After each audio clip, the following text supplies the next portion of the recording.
بسم اللہ الرحمن الرحیم۔ السلام علیکم ورحمۃ اللہ وبرکاتہ۔ نالج آف اسلام چینل میں خوش آمدید۔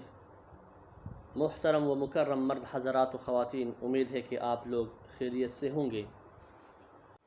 محترم سامعین، اگر آپ لوگوں نے کبھی قرآن و حدیث کا اور اقوال محدثین اور مفسرین کا مطالعہ کیا ہوں یا علماء کرام کی محافل اور مجالس اختیار کیا ہوں تو آپ لوگ اس بات سے بخوبی واقف ہوں گے کہ قرآن و حدیث میں ہر چیز کا ذکر موجود ہے۔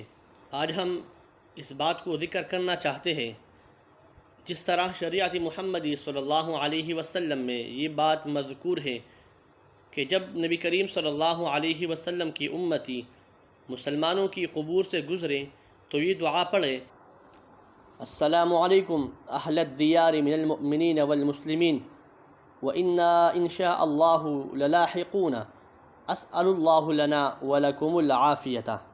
جس طرح شریعت محمدی صلی اللہ علیہ وسلم میں مسلمانوں کی قبرستان سے گزرتے وقت جو سنت دعا پڑھی جاتی ہے اس کا ذکر موجود ہے، اسی طرح نبی کریم صلی اللہ علیہ وسلم کی شریعت مبارکہ میں یہ بھی مذکور ہے کہ جب نبی کریم علیہ السلام کی امتی کافروں کے قبر کے پاس گزرے تو یہ دعا پڑھے: ابشروا یا کفارو بالنار۔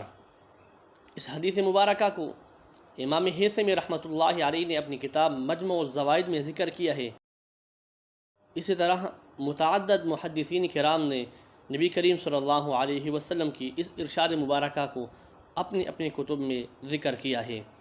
اگر آپ لوگوں کو ہماری یہ ویڈیو پسند آئی ہو تو ہماری ویڈیو کو لائک کرنا، شیئر کرنا اور ہمارے چینل کو سبسکرائب کرنا نہ بھولیے گا۔ والسلام۔